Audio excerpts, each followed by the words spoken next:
until the work on earth is done.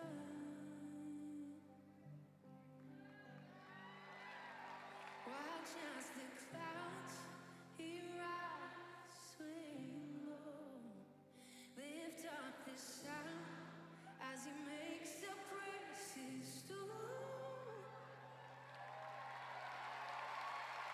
Behold the Lord, our God will lead us home.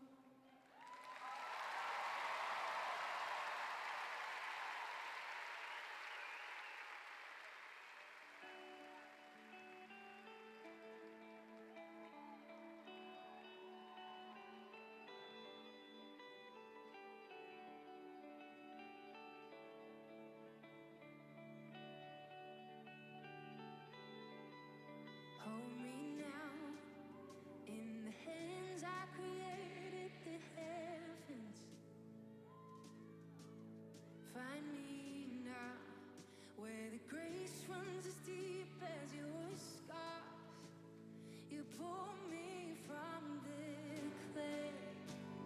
You set me on a rock.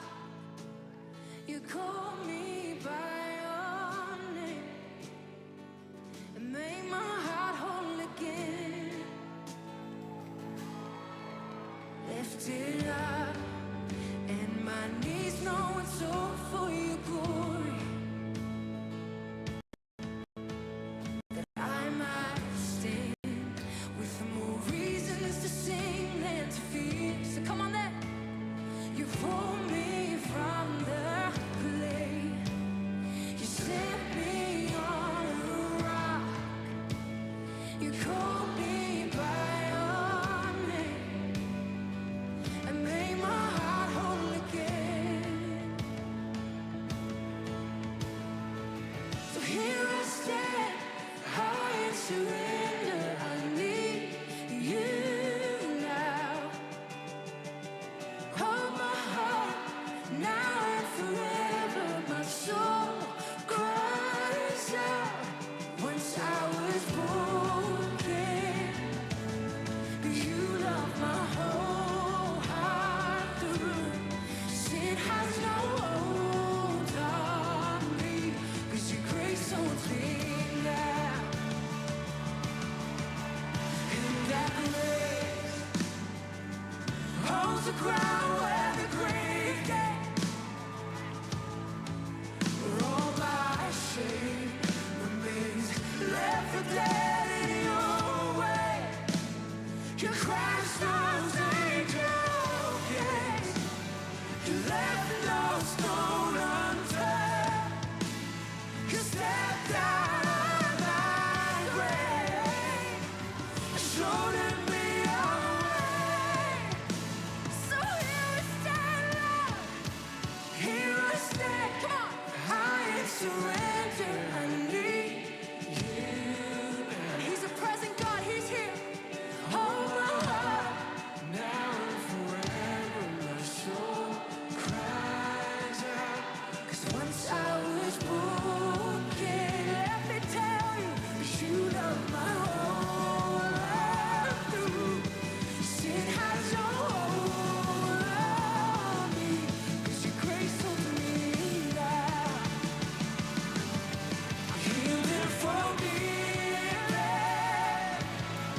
Look where the chains are now. Death has no hold on me, 'cause your grace owns that ground. And your grace owns me now. Your grace owns me now. Your grace owns me now. Your grace owns me now. I can tell you these are happy tears, these aren't sad tears. These are the tears that says God is good and He is restorer and He is redeemer. And I want to invite you into an altar moment with Jesus, because this song represents that for me. You know, for 5 years I held on to broken dreams and relationships and things that I couldn't fix. But the crazy thing is when you hold on to it, nothing happens and you just become burdened. But when you release it to God, who is the restorer, who is the redeemer, who is the reconciler, that's Good evening, everybody, and welcome to this a special Outreach Wednesday. It's good to have you with us tonight. Tonight, we're going to talk about something that we have experienced here at Homewood before, and we're about to do again, but I think it's such an important thing. We want to share it with the congregation and the others who are listening so they can learn more about it and be a part of it. Millions of people around the world do not have access to clean, safe drinking water. It's something we all take for granted because we just walk to our tap and turn it on, and most of the time it works. But imagine trying to, every morning, find enough water to cook, to bathe, to feed your children, and that can be difficult for many, many people around the world. But there are people who are trying to deal with that issue and trying to make it easier for people, and one of those organizations is one called Healing Hands International, which does a campaign which is called Walk for Water. If you've been around Homewood for a couple of years, you might remember that a couple of years we participated in that program. And we wanted to talk about it. We wanted to do it last year, but obviously for reasons everybody knows, last year was not a good time to try to do an event like that. But we're bringing it back this year, and we're very happy to have a couple of people here to talk about this and to tell us how it's going to work and how you can get involved. Gillian Kelly is with Healing Hands International, and she's also the coordinator for Walk for Water. She's based out of Huntsville now, but she is familiar with us. She was instrumental in our last project, and we're very happy to have her back here.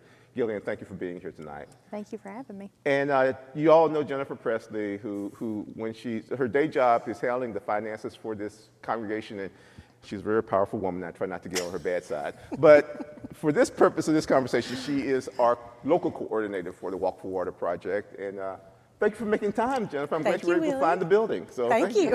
That's good. Gillian, I want to talk, if we could, by just talking about Healing Hands International. What is it? What does it do?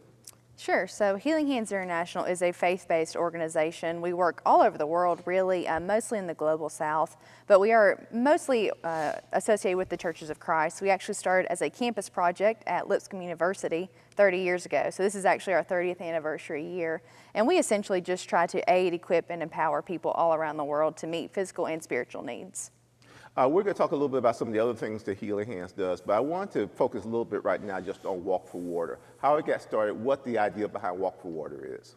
Yeah, so essentially the idea with Walk for Water is we know that there's a global water crisis, which is kind of what you just described. 840 million people don't have access to clean water, and we know that there are people in the United States who want to help with that, but what do they do? How can they help with that? And so Walk for Water was really born as a way to connect those two things. Do you think that, you say people want help, but how aware do you think Americans are of this situation? Not very, I would say. There are some big groups that are doing this. Charity Water is probably the biggest and most well-known. They've got a lot of celebrity backing and stuff like that. But to my knowledge, we're one of the only faith-based that is doing this. So our approach is somewhat different, but ultimately the goal is the same, is to enable people to have access to clean water. And how do you think a faith-based initiative is different from a more secular effort? What's different about that approach? Yeah, so I guess really in the way we do it is that we are using people in the countries where we work, and we are trying to make an association with the church, the local church in that area, with the water well. And so through doing that, through making those connections, not only are you letting people know about the love of God, and that just is evident in the fact that total strangers from across the world have come to your community to dig a well, but also when you have buy-in from a community, when you have a local church backing, the well is more sustainable, because those people know if it breaks, they know who to call. It's not just the drilling rig comes in on a Tuesday, leaves on a Friday, well breaks next week, what do we do? So, when you have some local buy-in and you have that association with an organization like a local church, you've got more sustainability in the project. So it's really not doing good for the sake of doing good, which is nothing wrong with doing good for the sake of doing good, but it has a missional aspect as well.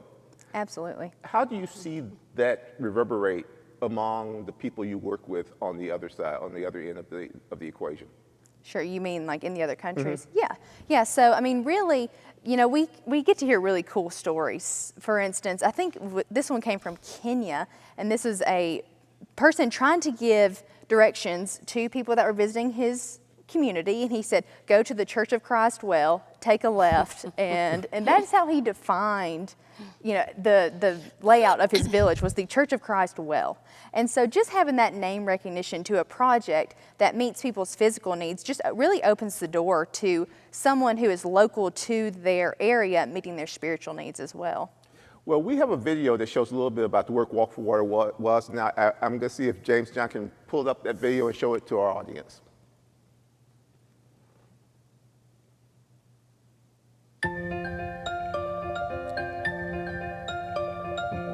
The need for clean water is a problem that is everywhere in this world. For us as people living in the United States, we don't even think about how much water we use. I filled my water bottle this morning up at the sink, and I didn't think about it. I can just go to my refrigerator and get some clean water. And then we come to a Walk for Water and we carry a jerry can that holds 5 gallons, 4 gallons, 3 gallons of water. For the first mile or so of the walk, I carried a full one, and that was rough. And then for like our last 2 miles, I carried one that was pretty much empty. And even after that, my arm was hurting. I carried one of these around the tracks just a while ago. I walked it the first lap without it. I did the second lap with, and it's killer. Walk for Water since its beginning has been an opportunity for people to get involved. It's been a real central part of my life, so it's been something I've been able to participate in and been very blessed with over the past 5 years. I've loved being out here, and my family's all here, and we'll never miss one. They think about those children that are dying, those families that are separated because someone in their family is walking most of the day to get water. And they think this is not acceptable. We can do something about it. A walk's really simple to get started. It's really picking a place, picking a date and time, and then from there, the day of the event's going to be filled with carrying some jerry cans and testing out some water that's been filtered. But really, it's about walking 4 miles that day just to get the awareness in our minds. And when people can make a difference, it's like a fire that catches on inside them. They want to do it and do it again. I had the opportunity a couple of years ago to go to Haiti, spend a couple of weeks there, and so I got to see the physical results of this. So it's not just a number, but to see people's lives being changed. Because we've seen the effects that the wells bring to the Haitian people and the sickness that it's eradicated there due to waterborne illnesses. The best experience we had is just seeing how the clean water affects everyone. You can tell the difference between the villages that have clean water and the ones that don't. Even the kids that are walking in this thing, if they were living in another part of the world, they wouldn't be walking for the same purpose we're walking. They're walking because their life depends on it, their family depends on it. When's the best time to do a Walk for Water? It's now. It's simple, it's easy. We want you to get involved. We want to have walks all over the United States. And for those of you who've already been part of a walk and you're saying, hey, we already do a walk, what can I do more? Help grow your walk in your local community. Go beyond just showing up at the walk. Invite others yourself. Whether we're starting new walks or we're doing our 10th walk in your community, let's make a difference. Let's bring triumph. Let's bring hope. Let's bring life to clean water.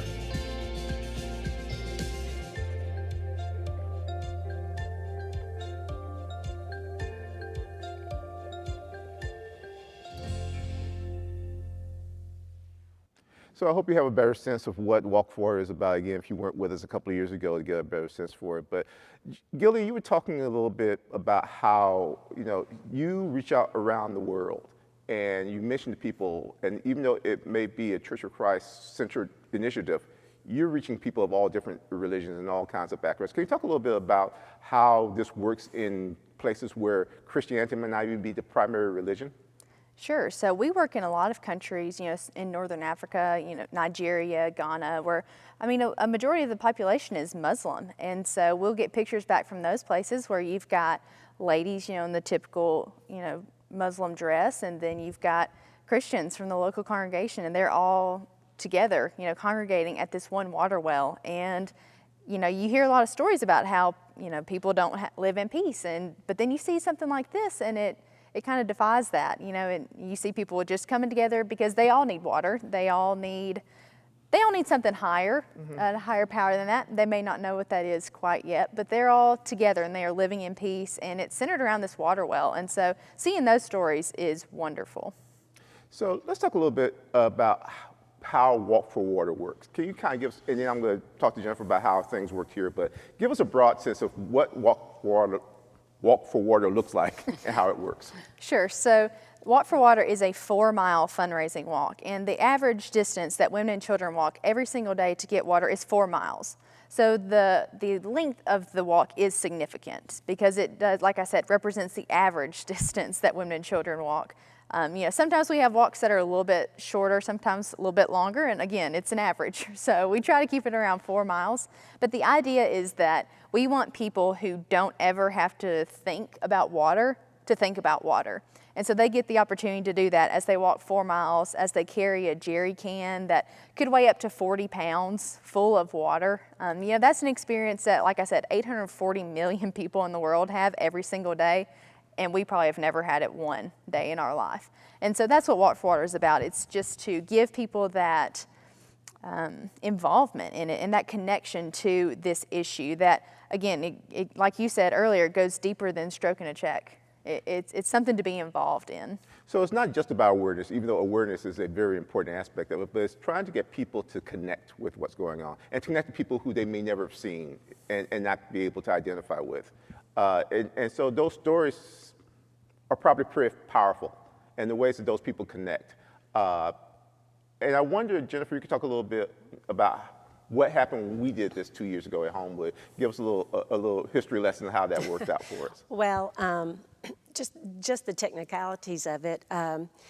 We on the Healing Hands website, we have a little blurb on there that talks about the Walk for Water at Homewood, the time, the date, and it is going to be conducted here at the church.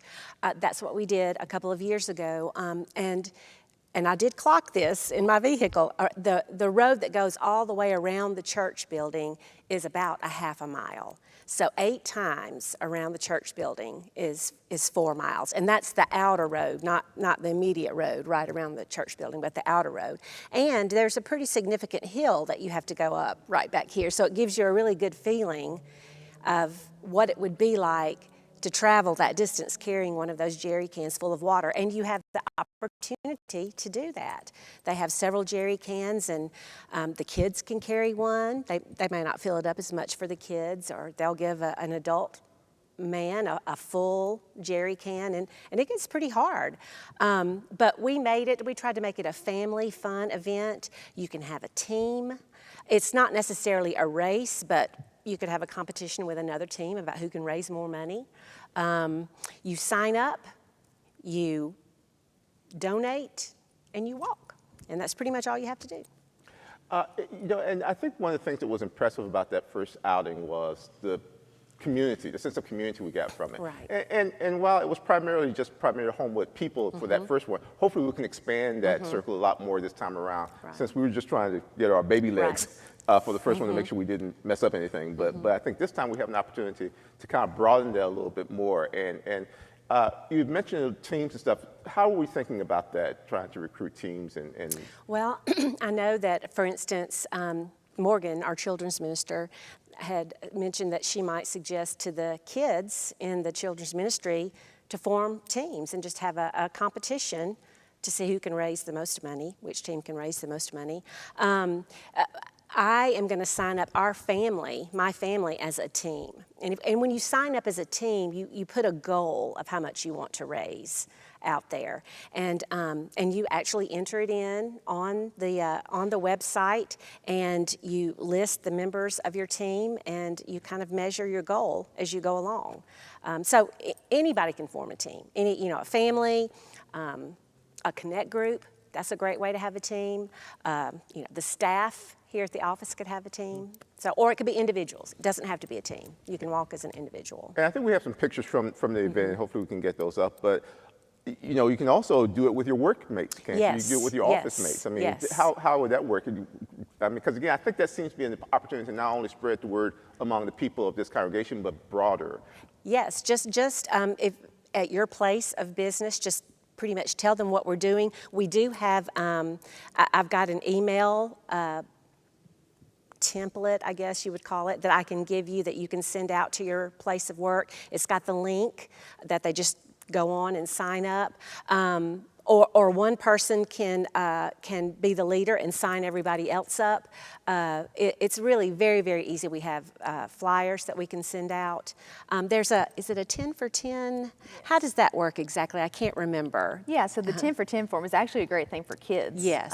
You know, adults can use it too, but it is really is great for kids. So you ask 10 people for $10. Yes. And you just get them to sign their name and give you $10, and you've raised $100. Yeah. And it's really a simple process. Yes. You don't have to walk to donate. You can, if you go to the website, there's a donate. And we will emphasize that because Yes. I think and some people may not be able to, Right. but we do want them to have a sense of, you know what, if you can't walk, come and cheer the rest of us on as we're walking. That's great too. Well, and as we see from these pictures, there were dozens of people who participated in the last one. Oh, yeah. And got a nifty little T-shirt out of the deal too, which Yes, was, you get a T-shirt. which is very comfortable, very Yes. comfortable T-shirt. But tell me how we performed that first year. It was our first time out. We hadn't done it before. What was the response financially and by participation to our first Well, effort? our goal was $7,500, and I believe that's the cost of digging is, a well. yes. And we actually ended up raising about $11,000. And there were people that brought money the day of the walk as well. We had a jar there that you could actually put money in. But we held the walk in conjunction with our yard sale that we have every year to raise money for Honduras. And I think that worked well. At least we had some people asking some questions. What are those people in blue shirts doing walking around the church building? But we did exceed our goal. I was very, very pleased. I was going to be happy with the $7,500, but we did hit $11,000, and I fully expect that we will exceed $11,000 this year. Well, I know some of the Walk Forward people were impressed that we were able to do that on our first outing. Yes, they were. And again, it's not about patting ourselves on the back, but I think it just reflects the generosity of this congregation when it Yes. goes out and does things like this, because they see a need and they try their best to fill it. Gillian, can you talk a little bit too about where you see how organizations engage in this thing? I mean, it's not just churches who get involved, but tell about how, and this is not just in Birmingham, it goes on all over the country. Yeah, sure. Yeah, anybody can do a Walk for Water. Anybody can participate in a Walk for Water. Kind of like Jennifer said, you know, if you've got a business that would be interested in that, we do have some corporate sponsorship opportunities as well. And really, the best thing to me about a Walk for Water is that it is whatever you want it to be. You know, at its core, it is walk 4 miles, but you can do whatever you want to do with it. So whatever the local coordinator wants to do, it's really, you know, what they want to do is we're fine with that. And that's what really makes Walk for Water a unique event, is that we're going to come, we're going to bring T-shirts, we're going to walk, we're going to bring a clean water filtration demonstration, but then the rest is up to the local whoever, the local congregation, the local business, whatever, the local school, and they can do it however they want to do it. We have been through quite a year, the past year, and because of the pandemic, we weren't able to do this year. I'm wondering how the COVID pandemic impacted Healing Hands and Walk for Water's ability to raise funds this past year, because the need existed, pandemic or not. Yes, absolutely. Well, you know, 2020 was about the same for us as it was for everybody, I guess, you know. Ultimately, though, at the end of the year, we came out better financially than we ever have as an entire organization. So just tremendously blessed by some very gracious donors and, you know, just people who wanted to keep supporting it. Because like you said, the need existed anyways. And, you know, we obviously had some difficulties in America, but at the same time that I was hearing news about, you know, lockdowns, stuff like that in America, we can talk about real lockdowns, because in Zimbabwe, they weren't allowed to leave their homes. In Honduras, they could leave once every 2 weeks.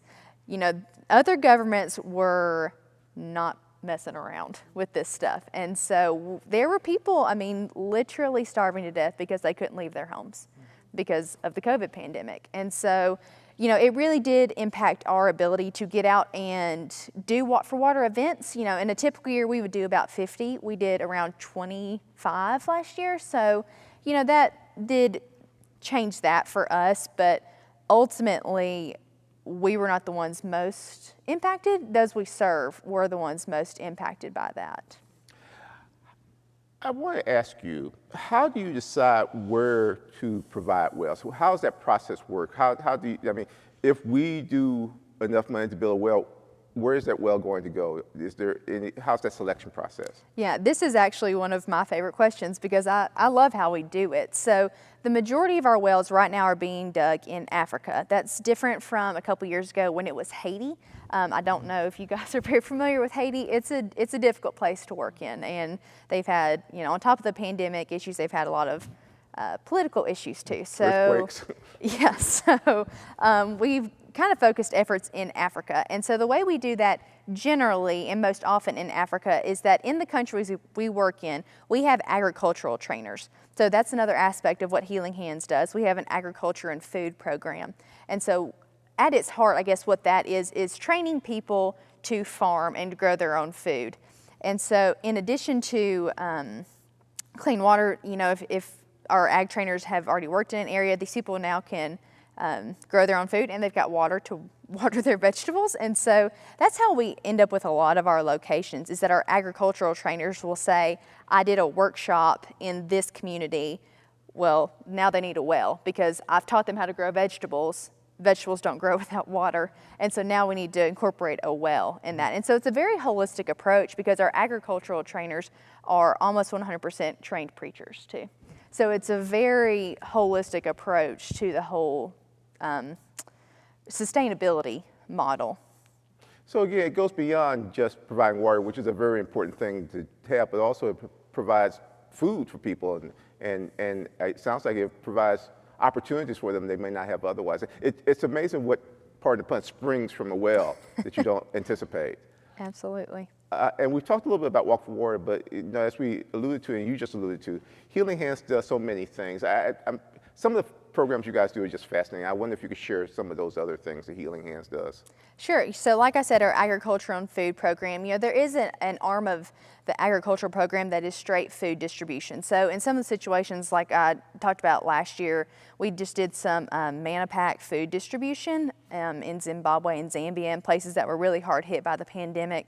But the majority of the agricultural program is training smallholder farmers to be more successful, because that is what the majority of people do in continental Africa, is they have small sharehold farms. And so teaching them to better cultivate their land increases not only their physical health, but their incomes, because they can sell their excess at markets. And so that's one aspect of what we do. We also have a Women of Hope ministry. And so what that is and it's really focusing on women's business training. We just had a women's business conference in Tanzania. And so we do some micro-lending with that. We do some importing and selling of some of the goods that are made in the places where we work. We've sponsored a bakery in Malawi through that program, where the ladies came to us with a business plan and they said, hey, we just need seed money. And so now they're fully self-sustaining, and they have now invested in another business in the community too. And so that's the Women of Hope program. We also have the Magi Project. I love the Magi Project. Magi's fun. Can you talk about that a little bit? Yeah, so it's a Christmas gift project, is I guess kind of what people are most familiar with in terms of that. So you get a shoebox size box, and Magi stands for Making a Godly Impact. And so you fill the shoebox with, I say, necessaries and fun things. You know, you don't want to get just a box of soap, although that might be useful for your family. That's not what any kid wants to open on Christmas morning. I've been very disappointed by boxes of soap I got on Christmas morning when I was a child. So, right, yeah. Right. So maybe in addition to your box of soap, you also get like some toys or something like that. And so the boxes are then distributed in the areas where we work with our partners, and the children receive those. And so that's the Magi Project. It's a very easy thing to do. How does that work? And if somebody was interested in being involved in the Magi, and Women of Hope, but for the Magi Project, how would they do that? Yeah, so as a church, what would happen is you request a certain number of boxes, and then those boxes are shipped to you. You fill them, then they either come back to Nashville or we come and get them. And so it kind of depends on the location. For you guys in Homewood, it'd be pretty easy to get them from you guys. And so if an individual wants to do that, you can also we have a new option brought to us by the pandemic, courtesy of the pandemic, where you can just write a check and the box gets stuffed at our office, because we always have a surplus of the items that go into Magi boxes. Or you can go online and there's a packing list for a Magi box. And so you just get the items and you can either bring it to Nashville if you want to come see our office, or you can ship it, or I'll come get it. So it's pretty easy. Well, it sounds like it's a great opportunity for children and their families to engage in something like Yes. that too. What's the timing for that? Because I mean, even though it's for Christmas, when you're talking about shipping stuff to far-flung parts of the world, Christmas is a lot closer than that. Right, yeah. So we're actually trying to go to more of a year-round model, kind of just because of that, because, you know, especially, again, with the pandemic, we realized that shipping is not always going to be a guarantee. You can't always just get things to places when you want to get them to places. I mean, we experienced that in America, too. And so, in like a country like Zambia, they don't really celebrate Christmas. So they get their boxes in like February, I think. So, I mean, it really kind of depends on the country, and we accept them year-round. So, you know, the majority of people get them to us by October 1st, but they can come whenever. So it could be a summer project, like a VBS project. It could be a spring break thing. Whenever, really, is when we would accept them, and then we just kind of ship them as we can. And with the Women of Hope program, how do people engage in that? I mean, because obviously it's a financial effort, but are there ways for people to engage more holistically in that as volunteers? Sure, so there's, I guess, kind of two wings of that, if you will. So one would be the Dorcas ministry, and that is sewing. So putting together clothes, either to go in the Magi boxes, or one of the things that I just think is phenomenal is a women's unity kit, is what we call it. And it may have diapers for children, reusable diapers, or reusable menstrual pads, stuff like that, that women, you know, we take those things for granted, even diapers, you know, things that like people in the rest of the world don't have easy access to. So we have a ministry for women, or whoever can sew, and they can put those items together, and then we can ship those items to where they're needed. The other aspect, the other wing of Women of Hope would be to host a Hope Party. And that would be where our director of Women of Hope comes and shares the ministry, shares what's going on, and then would bring some of the items that we sell in conjunction to that. And so we talk about those programs. Other programs that Healing Hands does that you think are worth noting tonight? Sure. So I think, you know, maybe even what we're most known for and what we started as disaster relief. So when there's a disaster internationally, you know, within the United States, there's disaster relief, you know, Church of Christ Disaster Relief. We work internationally with disaster relief. So, you know, Puerto Rico recently, the Bahamas recently, we just, you know, have had the experience with those global disasters that we can respond. And so churches will often call us just to say, hey, how can we help? What do they need? And then we're, you know, pretty good at getting stuff shipped out to those places, you know, have connections in those places because we've been doing it so long. And so we can kind of help with some of that stuff too. It's a lot that goes on. It is. How is the response nationally to this? I mean, we talk about Churches of Christ. How do Churches of Christ respond in these situations? What do you see on the ground when you have these initiatives that go on like these? Yeah, so, you know, I guess the majority of the concentration of our donor base, I would say, is in the Southeast, which I guess is not surprising given the nature of the Church of Christ. Right. But, you know, it's fascinating to me to go into the other areas of the country that are maybe, you know, not as steeped in it as we are here in the Bible Belt, and just to see what those people, you know, the new ideas, the different things, even just the different cultures that they're involved in where they live, you know, that's not here. So, you know, we have an overwhelmingly positive response to the things we're doing because people here want to help. They know these problems exist, or once they know, they think to themselves, well, what do I do? You know, I live in Birmingham, Alabama. How do I impact someone I may never meet in Ghana? Well, that's where we step in. And I see our work as being the conduit between those two things, just putting resources and passion and people who want to help in connection with the people who need that help. Jennifer, as we think about how we're going to do this, let's talk a little bit more about the specifics of what we're going to be doing here and how that's going to work. We're planning to do this on April 24th, Yes. which is 2 weeks from this coming Saturday, correct? Yes. What do we do? I went onto the website and saw that nobody's donated to us yet. We need to get the word out. We need to get the word out, but what do we need to be doing now? Well, now we need to inform our congregation members that this is actually going to happen, and we have done that through email. There will probably be some announcements after church services up here as well. Yes, there's the email. And we need to publicize it with our children's ministry and with our student ministry as well. And then don't hesitate to take it to your place of work. I'm telling you, what Gillian said, it is so easy.